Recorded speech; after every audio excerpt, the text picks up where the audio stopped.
Vamos al libro de los Gálatas, capítulo 4, estamos estudiando. Aquí en este libro que hemos estado estudiando, la carta que dirige el apóstol Pablo a los Gálatas.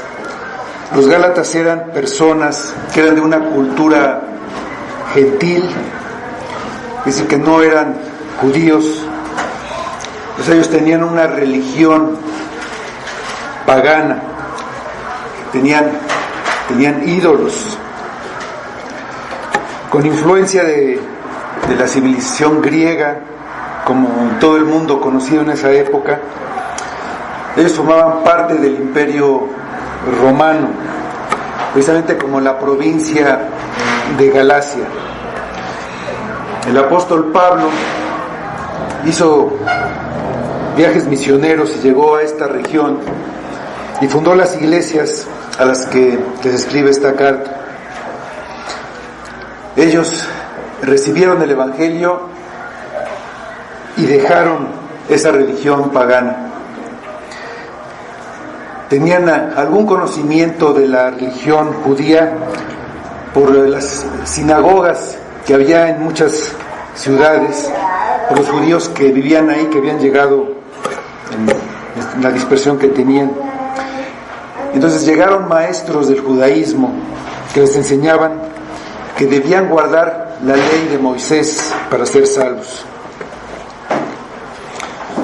A pesar de que Pablo les había presentado claramente a Jesucristo como crucificado, y ellos recibieron con fe las enseñanzas y recibieron el Espíritu por creer en Cristo, habían seguido las enseñanzas de estos judíos que llegaron, y esta es la razón por la que les escribe esta carta, en donde primero les muestra que el Evangelio es de origen divino, que no es de origen humano, y por lo que es independiente de quien lo predique. No importa quién lo predique, el Evangelio debe ser siempre el mismo. Y siempre es el mismo porque no hay más que un solo Evangelio.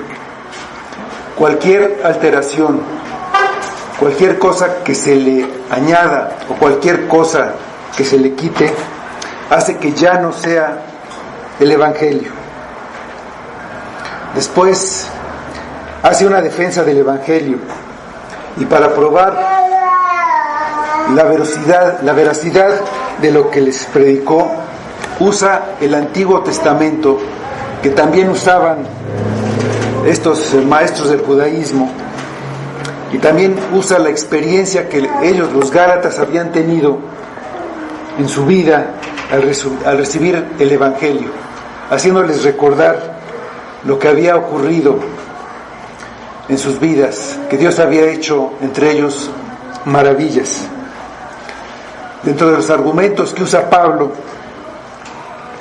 él demuestra que el pacto, la promesa que Dios hizo a Abraham y a su pueblo, son superiores a la ley. Es una promesa hecha directamente por Dios a los descendientes espirituales de Abraham, que son los que tienen fe en Cristo y no los descendientes físicos. Y ellos habían tenido esa fe. La promesa se hizo realidad con la encarnación de Cristo, que vino para librar a estos descendientes espirituales de Abraham de la esclavitud de la ley. Que la ley sirve principalmente para mostrarles su pecado y entonces conducirlos, llevarlos a Cristo. Cristo los redimió, es decir, los compró, pagó el costo que tenían como esclavos para liberarlos de su amo, que era la ley, que al tener que cumplirla estaban esclavizados. Y Cristo pagó toda su deuda con su propia vida. Una vez liberados, una vez hechos libres, Dios los adopta como sus hijos. Por eso les envía el Espíritu de su Hijo. Dice en los últimos versículos que estudiamos, que ese Espíritu los hace clamar Abba Padre. Dice el versículo 7, así que ya no son esclavos sino hijos, y si hijos también son herederos de Dios por medio de Cristo. Vamos a leer los versículos 8 a 11, que son los que vamos a estudiar este día.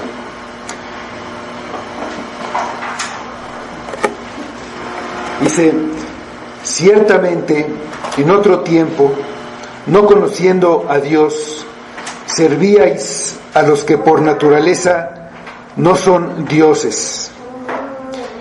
Mas ahora, conociendo a Dios, o más bien, siendo conocidos por Dios, ¿cómo es que os volvéis de nuevo a los débiles y pobres rudimentos, a los cuales os queréis volver a esclavizar? Guardáis los días, los meses, los tiempos y los años.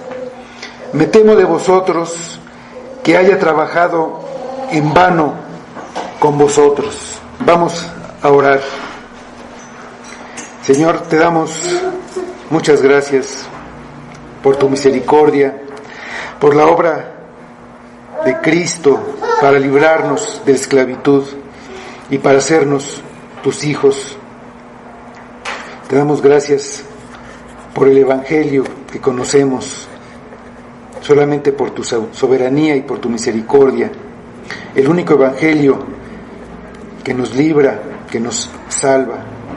Te pedimos que tú obres a través de tu palabra, por medio de tu Espíritu, que estés aquí presente con nosotros y que tú seas el que hable a cada persona, que sea tu sabiduría, sea tu poder, porque no hay nadie que pueda hacer nada, no podemos hacer nada por nosotros mismos, es tu obra, somos tus hijos, tu pueblo, y ponemos este día en tus manos, para que tú lo uses de acuerdo a tu voluntad, solamente para ti, solamente para tu gloria. Amén. Después de haberles mostrado a lo largo de la carta la seguridad de la redención y la aceptación que tienen en Cristo y la adopción como hijos y herederos de Dios, en estos versículos 8 a 11 que leímos, los lleva a reflexionar si lo que estaban haciendo al querer ganar su salvación por medio de una religión de obras no es otra cosa que cambiar una esclavitud por otra. La esclavitud de la religión pagana, de ídolos, a una esclavitud de la religión judía, al buscar guardar hasta los más pequeños detalles de la ley de Moisés.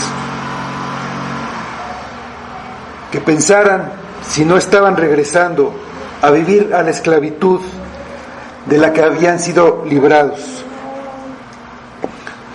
Dicen los versículos 8 y 9 de nuestro pasaje: ciertamente en otro tiempo, no conociendo a Dios, servíais a los que por naturaleza no son dioses.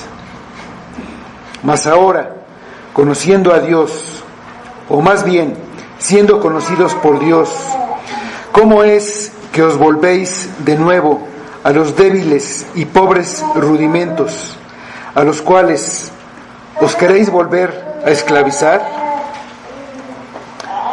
Volviendo a las pruebas que ellos pueden ver en su vida y que ellos ya habían experimentado, Pablo les recuerda que ellos, como gentiles, como paganos, estuvieron en el tiempo anterior a que él llegara a estos lugares a predicarles a Cristo, sin un conocimiento del Dios verdadero.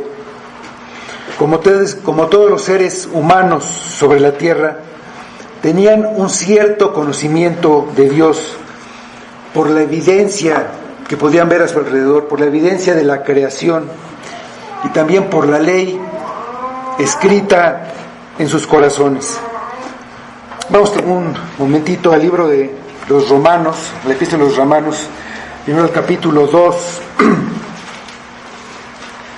versículos 14 y 15.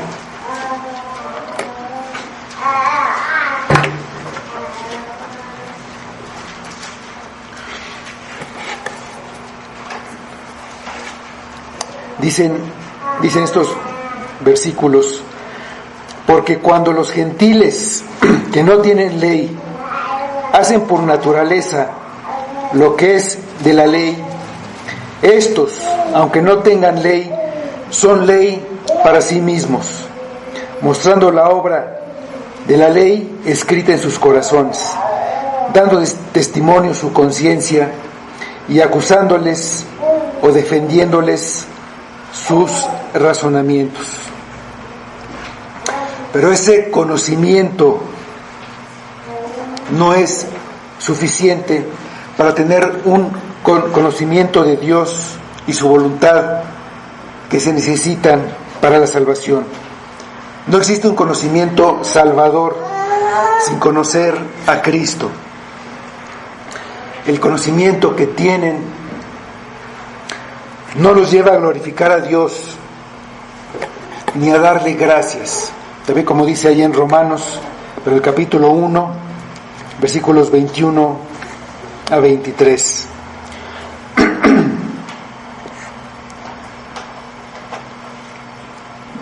Pues habiendo conocido a Dios, no le glorificaron como a Dios, ni le dieron gracias, sino que se envanecieron en sus razonamientos, y su necio corazón fue entenebrecido.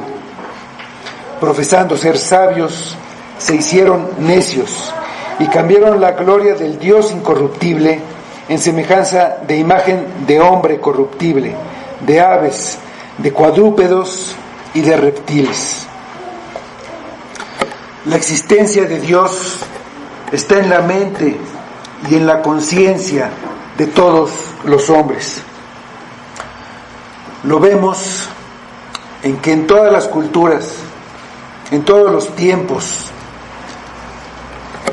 todos los hombres, los grupos de hombres han tenido una religión.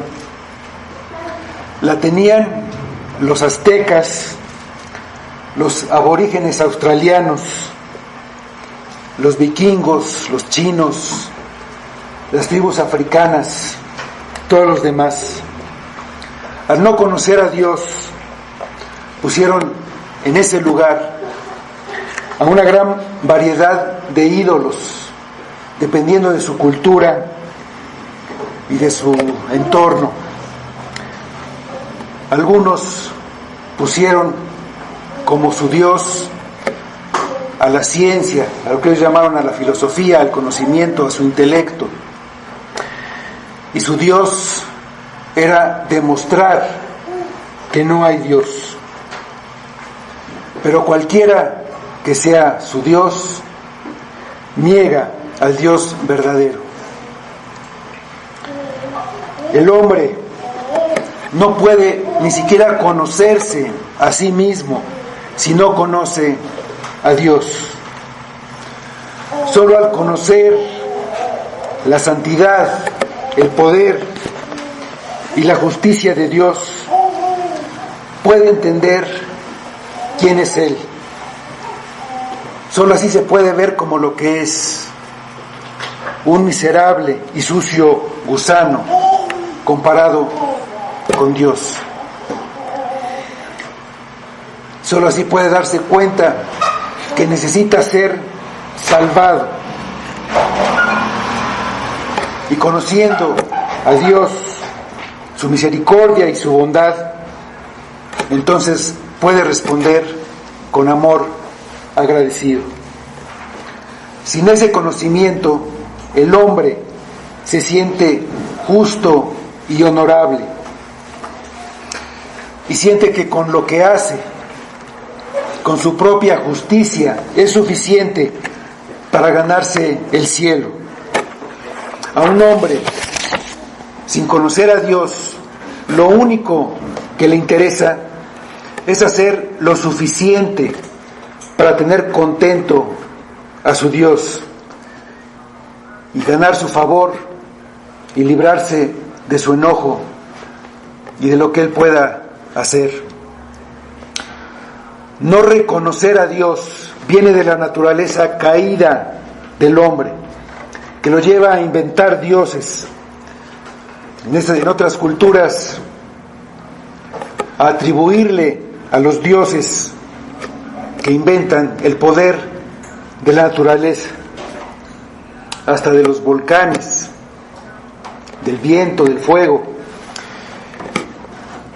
Y al ver que la naturaleza a veces causa daños, lo atribuye al enojo de sus dioses y quiere calmarlos, quiere escapar de su enojo.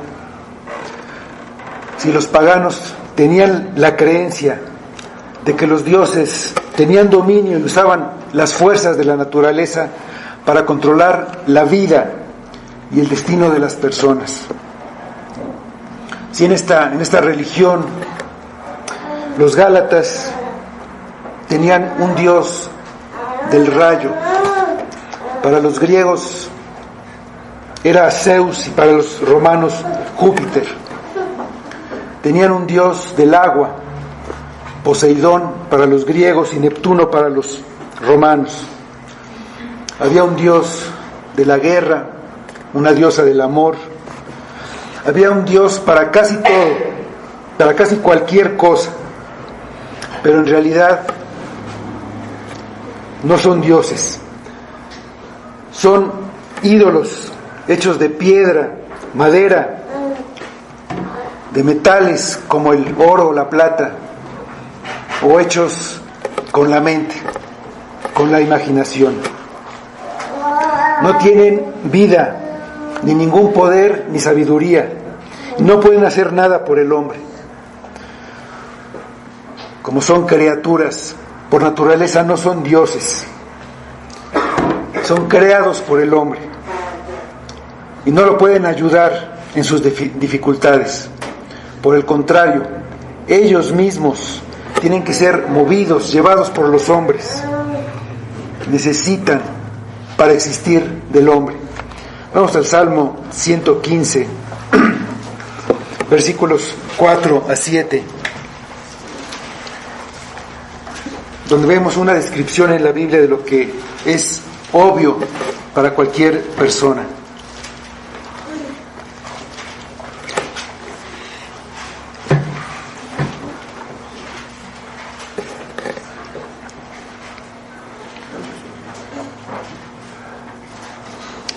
Dice el Salmo 115 en estos versículos: los ídolos de ellos son plata y oro, obra de manos de hombres. Tienen boca, mas no hablan. Tienen ojos, mas no ven. Orejas tienen, mas no oyen. Tienen narices, mas no huelen. Manos tienen, mas no palpan. Tienen pies, mas no andan. No hablan con su garganta. El poder que los hombres creen que los ídolos tienen los lleva a ofrecerles sacrificios. Les construyen templos y estatuas, imágenes, para ganar su favor. Y siguen ritos que inventan para que los ayuden en lo que ellos quieren. De esas maneras les sirven para ellos tener una seguridad en sus vidas, y al servirlos llegan a convertirse en sus esclavos. La idolatría produce una esclavitud de temor hacia el enojo de los dioses. Y además produce una degradación moral y espiritual, porque en realidad es un culto a los demonios. Vamos a 1 Corintios, capítulo 10, versículos 19 y 20. Ya que se fue la moto, le puede abrir tantito la puerta para que entre un poco de aire.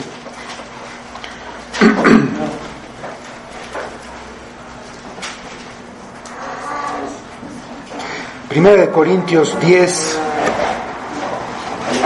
19 y 20. Dice el apóstol Pablo, hablando a los corintios, respecto a este culto de los ídolos. ¿Qué digo pues? ¿Que el ídolo es algo, o que sea algo lo que se sacrifica a los ídolos?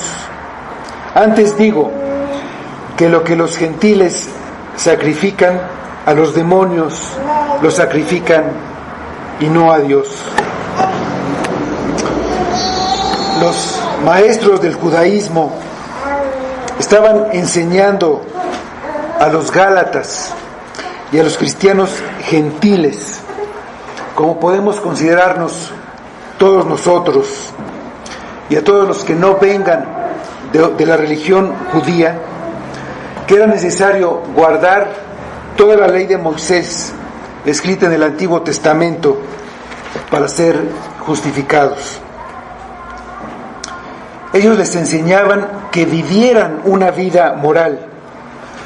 No les estaban enseñando que ignoraran la ley y que vivieran como cuando eran paganos, en una religión de ídolos. Pero vivir tratando de cumplir la ley también esclaviza. Se vive con temor y se hacen las cosas para evitar la ira y el castigo por haber fallado. El argumento de Pablo es que la justificación no es por una religión de ídolos, ni por una moralidad de reglas o de legalismo bíblico que les estaban predicando los maestros fariseos. Y también es algo que se predica todavía en muchas iglesias cristianas. Querer ganarse la salvación por uno mismo, por medio de una moralidad de reglas religiosas, esclaviza. Igual que una religión de ídolos y de prácticas inmorales. En los dos casos, la persona trata de salvarse a sí misma, pero por diferentes maneras. Las dos se basan en los rudimentos del mundo que Pablo mencionó en el versículo 3, ahí del capítulo 4 de Gálatas, que vimos la semana pasada. Dice: así también nosotros, cuando éramos niños, estábamos en esclavitud bajo los rudimentos del mundo. Aquí en este versículo, en el versículo 9, los describe como débiles y pobres rudimentos. Los rudimentos del mundo, o los principios básicos del mundo, son que el hombre se tiene que salvar a sí mismo, que debe obtener con su esfuerzo todo lo que quiere y así tener una vida y estar satisfecho. Las cosas que persigue son idolatradas y se convierten en su Dios. Y puede ser cualquier cosa que el hombre tiene en alta estima. Puede ser el dinero, puede ser el trabajo, la familia, como vimos también un conjunto de reglas morales. Puede ser también un pasatiempo o una persona. Y pueden ser cosas detestables, pueden ser un vicio o una droga. Cualquier cosa que el hombre ponga como el fin de su vida Cualquier cosa que el hombre adore lo esclavizará, porque su vida estará al servicio, que eso que idolatra, y su vida será para lograr más de lo que quiere, más de lo que piensa que le puede dar satisfacción. Por ejemplo, si nuestro ídolo es el dinero, porque pensamos que a través de él podemos conseguir todo lo que queramos, y en él está nuestra esperanza, nuestra seguridad, lo que queremos, lo que anhelamos. Todo está en tenerlo, en poseer el dinero. Vamos a estar controlados y esclavizados por él. Vamos a estar bajo su poder. Nuestro tiempo y nuestra mente, nuestro esfuerzo estarán a su servicio. Si no logramos lo que queremos, o si llegamos a tener una pérdida económica, una pérdida de dinero, nos vamos a sentir devastados. Incluso si logramos tenerlo, vamos a estar desilusionados y queriendo siempre más. Si tratamos las cosas que no son dioses como si lo fueran, nos volvemos sus esclavos. En nuestro tiempo, el más notable es el dinero. Vamos al libro de Eclesiastés, capítulo 5, versículo 10.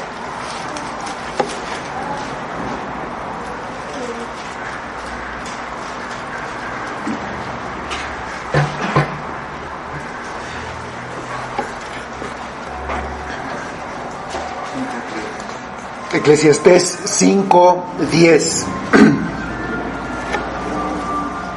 Dice este versículo: el que ama el dinero no se saciará de dinero, y el que ama el mucho tener no sacará fruto. También esto es vanidad. Hay muchas maneras en las que podemos tratar de ganar nuestra salvación, incluyendo cosas que nunca pensamos que sean para ganar la salvación. No importa la manera en que la queramos ganar, ya sea en logros, moralidad o religión, o servir a nuestra familia. Buscar la justicia por medio de nuestra conducta es una justicia por obras. Hay un ídolo detrás de esto que produce en nosotros una conducta externa, como pueden ser la asistencia a la iglesia, leer la Biblia o enseñar a los demás. Pero si sentimos que por hacer estas cosas nos salvaremos y no por Cristo, estas son obras para un ídolo. La idolatría y la esclavitud que vienen de las obras morales de la religión son más peligrosas que la que viene de las cosas que no tienen que ver con la moralidad, como el dinero.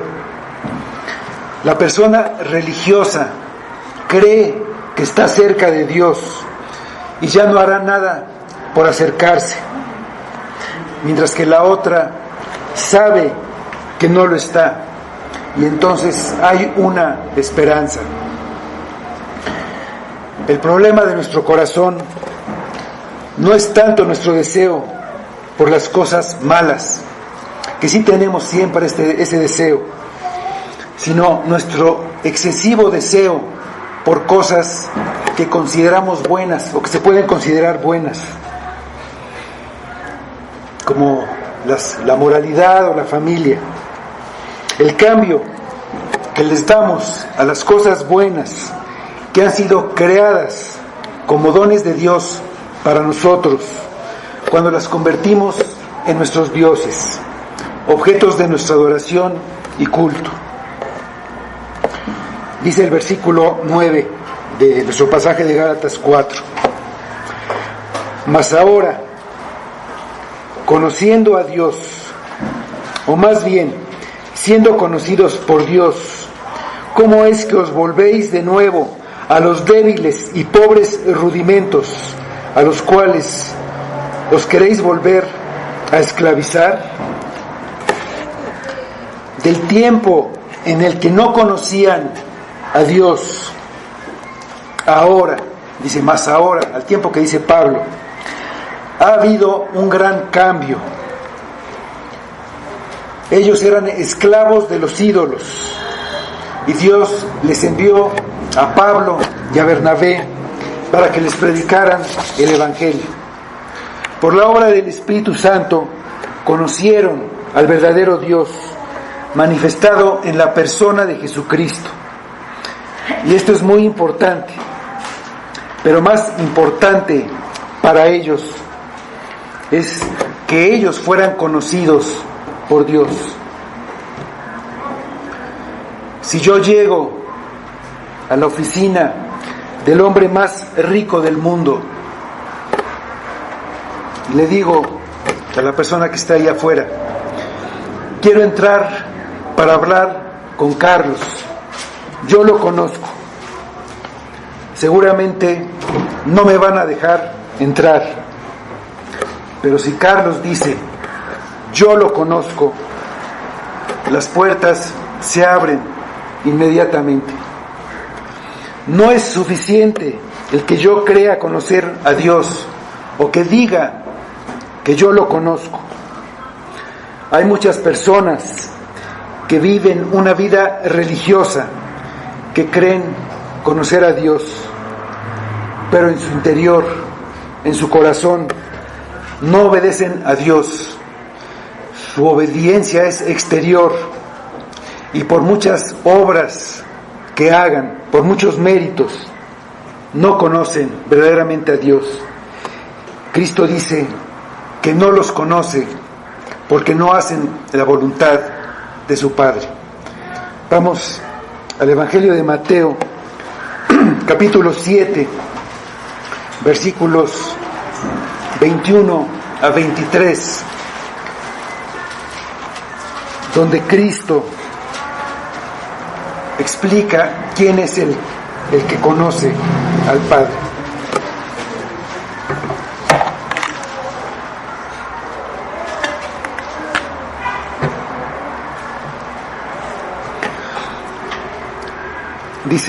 Dice en Mateo, no todo el que me dice, Señor, Señor, entrará en el reino de los cielos, sino el que hace la voluntad de mi Padre que está en los cielos.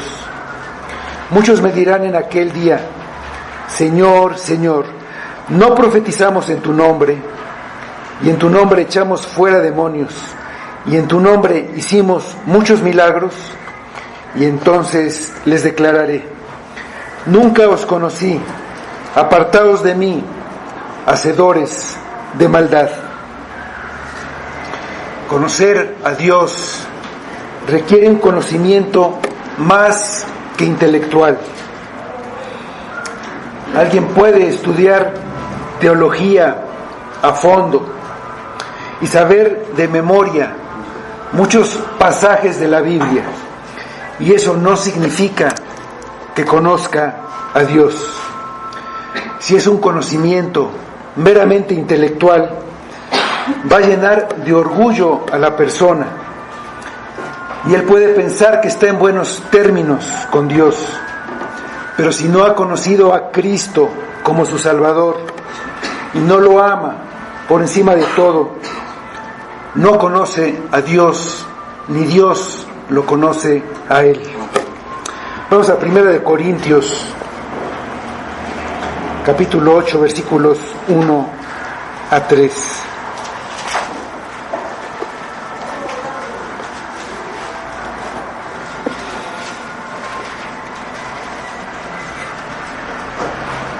Primera de Corintios, capítulo 8,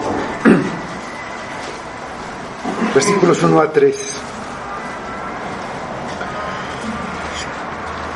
En cuanto a lo sacrificado a los ídolos, Sabemos que todos tenemos conocimiento.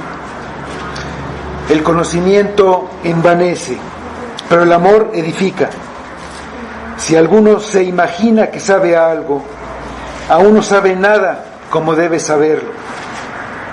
Pero si alguno ama a Dios, es conocido por Él. Pero si alguno ama a Dios, es conocido por Él.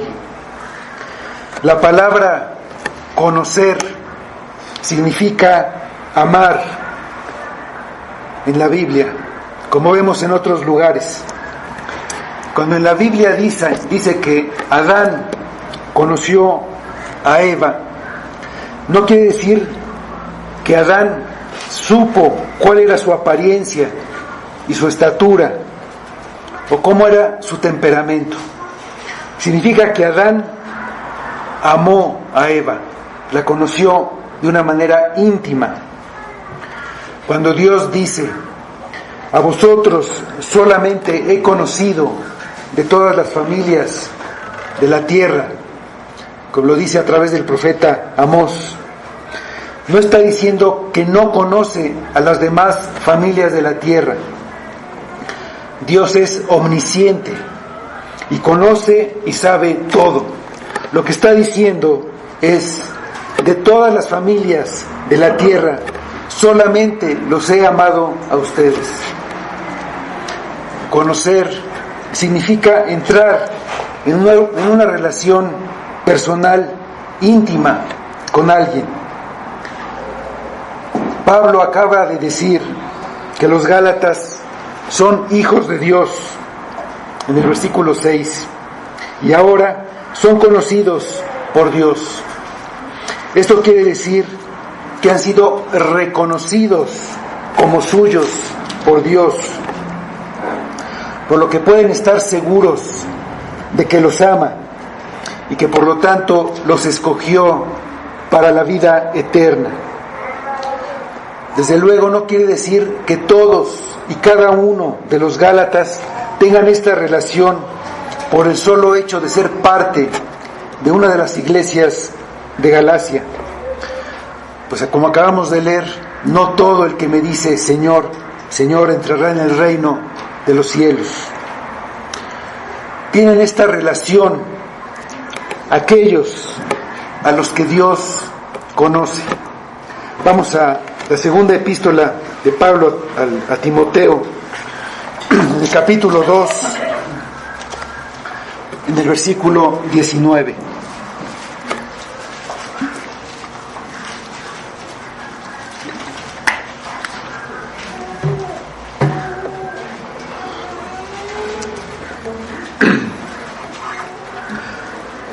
Dice este versículo: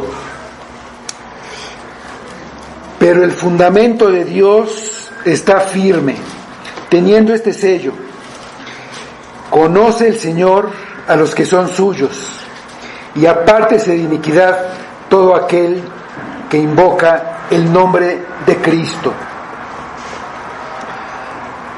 Lo que hace que alguien sea cristiano no es tanto que él conozca a Dios, sino que Dios lo conozca a él.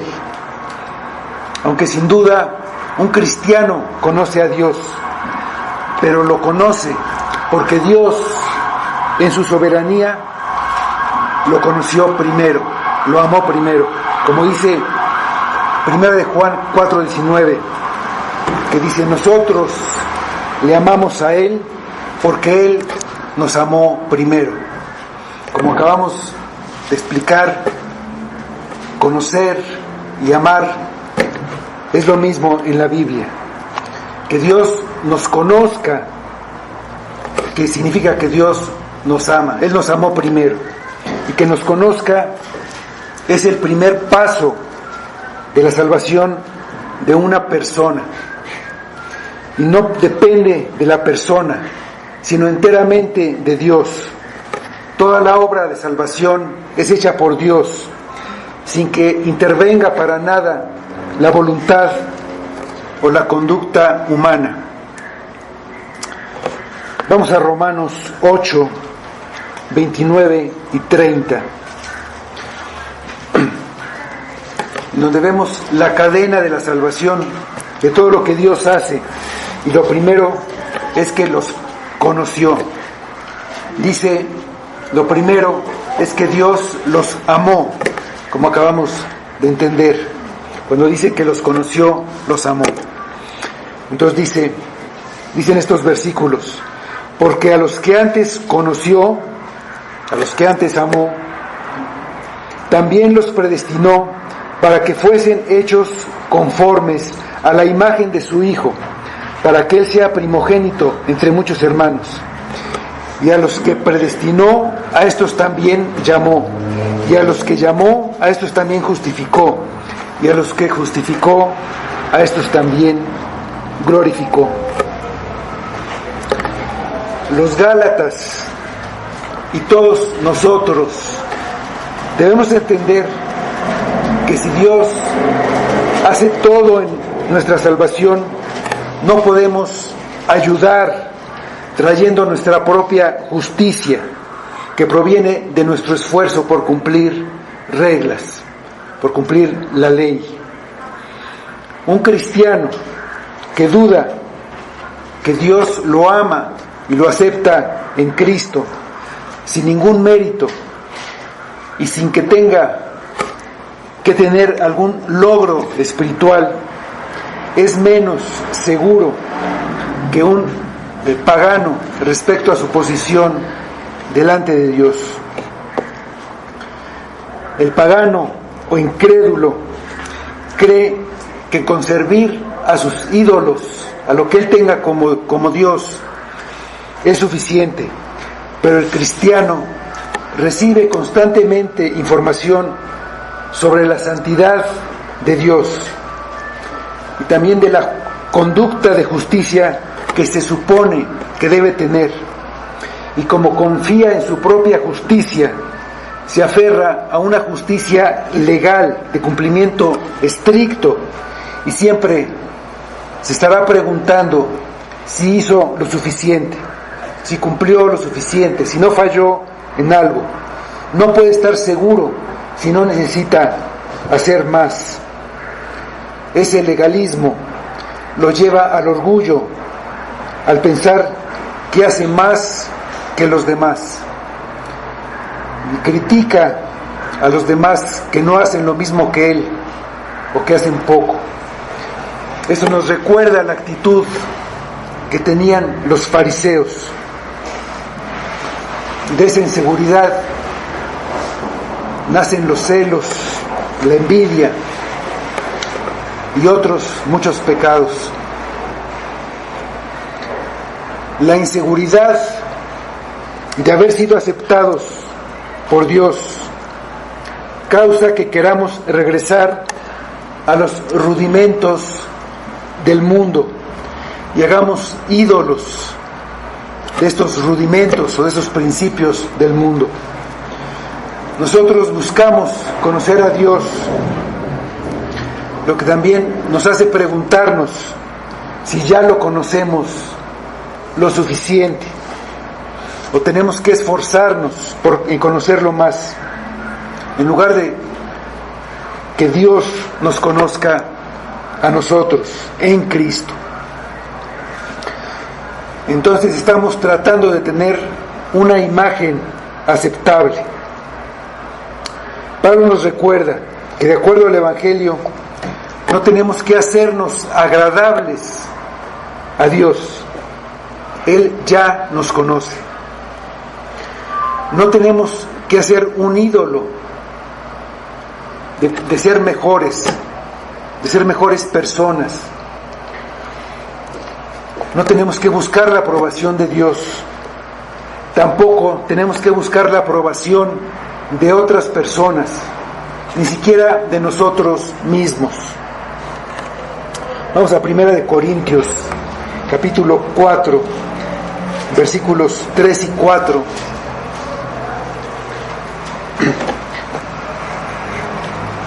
Donde vemos a Pablo hablar de esto.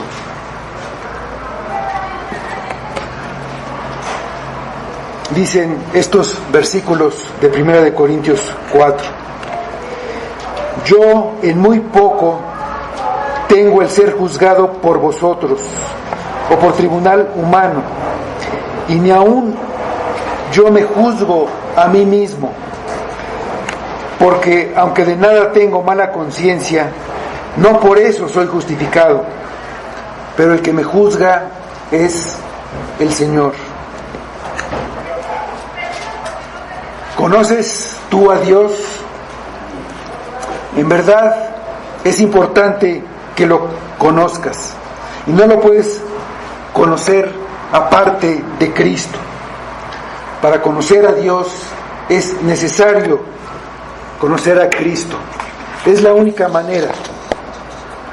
Jesús dijo: el que me ha visto a mí, ha visto al Padre. En Cristo conocemos al Padre. Vamos al Evangelio de Juan, el primer capítulo, capítulo 1, versículo 18.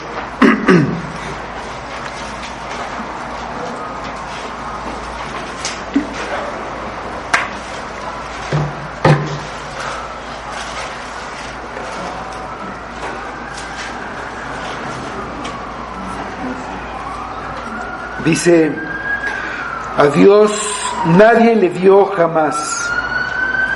El unigénito Hijo, que está en el seno del Padre, Él le ha dado a conocer. Para conocer a Dios, ven a Cristo. Arrepiéntete de tu idolatría, cualquiera que ésta sea, hasta de cosas que tú consideras buenas. Solo Cristo salva. Es el único camino. Si te arrepientes y confías en Cristo y no en nada tuyo, vas a conocer a Dios verdaderamente. Ven a Cristo y entonces vas a conocer al Padre. Vamos a regresar al Evangelio de Juan, al capítulo 14, versículos 5 y 6.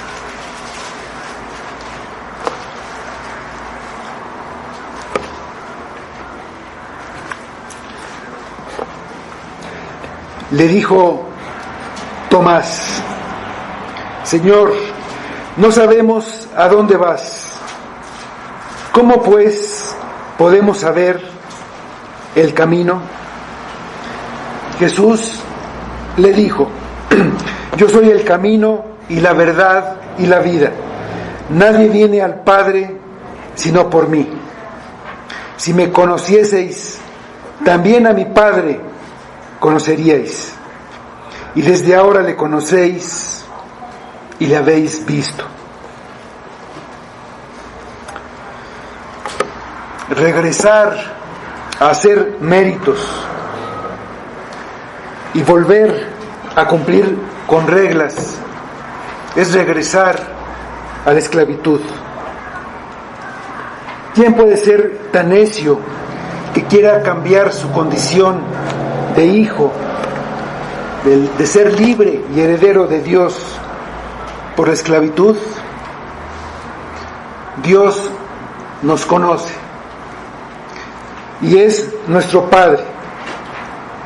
Nuestra seguridad no está en nosotros, en nada de lo que pensemos o hagamos, sino en todo lo que hizo Cristo. Si entendemos que somos conocidos por Dios, ya no vamos a tratar de mejorar nuestra propia imagen, y vamos a buscar estar delante de Él por medio de nuestras obras, por medio de nuestra conducta. No necesitamos ningún ídolo que adorar. Amaremos a aquel que nos conoce. Dicen los versículos 10 y 11 de nuestro pasaje de Gálatas 4. Guardáis los días, los meses los tiempos y los años. Me temo de vosotros que haya trabajado en vano con vosotros. Con esta ilustración de Pablo queda claro a lo que se refiere cuando habla de volverse de nuevo a los débiles y pobres rudimentos. En todo lo que ha dicho antes, ha recalcado que está en contra de la doctrina falsa que dice que el camino de la salvación está en la conducta, que está en guardar las obras de la ley, y se refiere expresamente a la ley de Moisés, que vino 430 años después de la promesa. Los días, los meses, los tiempos y los años. Los días se refiere a los sábados, llamado el día de reposo en la religión judía, un día que debían guardar según la ley. Los meses se refiere, ellos se regían por un calendario lunar que empezaba cuando había una luna, la luna nueva. En este día ellos debían hacer un sacrificio especial, diferente al que se hacía todos los días de luna nueva. Esos son los meses. Los tiempos se refiere a tiempos de épocas. Por ejemplo, el año del jubileo, que era cada 50 años, o los días de las fiestas de Año Nuevo, del Año Nuevo judío. Y los años también se refiere a las fiestas que se celebraban cada año. La fiesta de los panes sin levadura, la fiesta de los primeros frutos, la fiesta de las cosechas, del día de la expiación, de las trompetas, la fiesta de los tabernáculos. Guardaban estas fiestas. En cada una había ritos y sacrificios diferentes. Y Pablo les dice que el cumplimiento estricto de los ritos de estos días no sirve para la justificación. Es semejante a los principios del mundo que siguen los paganos, que también hacen ritos y guardan días para agradar a sus ídolos. Es un esfuerzo humano por buscar el favor de Dios. Es perder la libertad que viene por la fe en Cristo al vivir por cumplir cada regla. Si los Gálatas no se arrepienten y vuelven a poner su justificación solo en Cristo, el trabajo de Pablo habrá sido inútil entre ellos.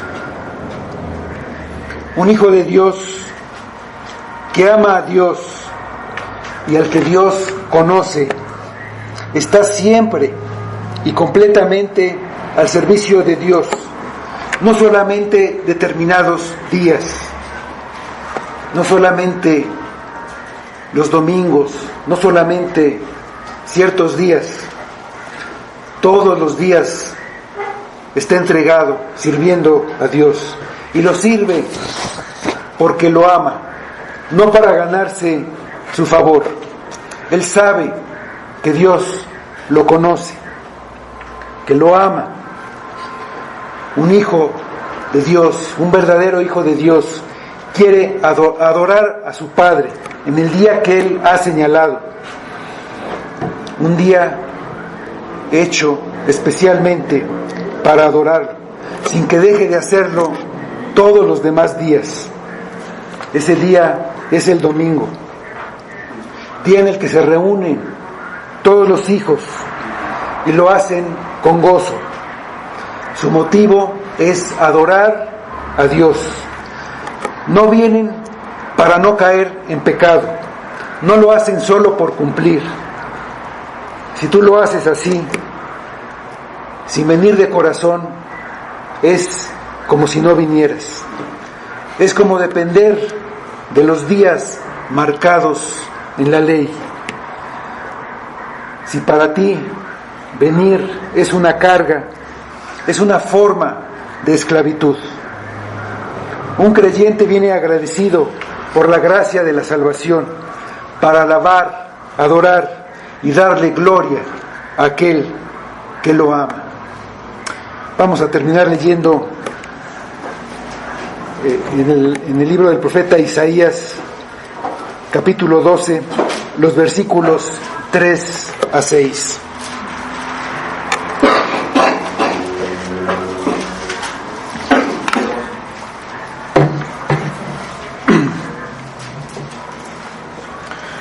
Isaías 12, versículos 3 a 6. Vamos a leerlo todos juntos en voz alta.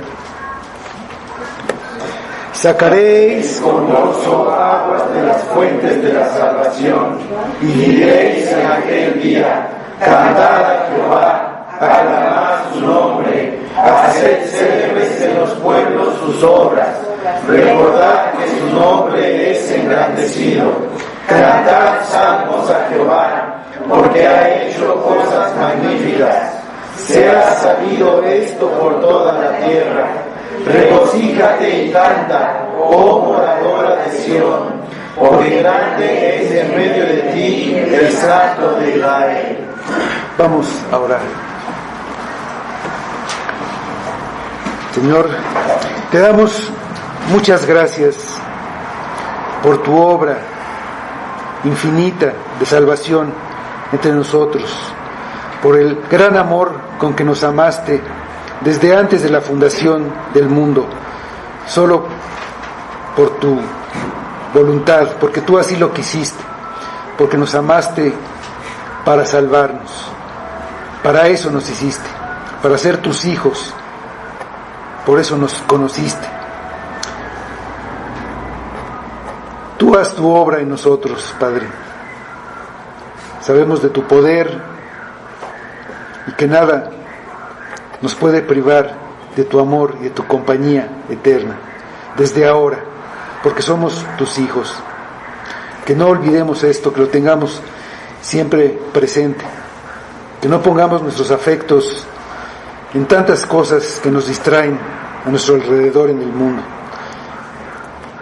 que lo pongamos solo en Cristo y que a través de Cristo te conozcamos, Padre. Lo pedimos todo para tu gloria y en el nombre de Cristo. Amén.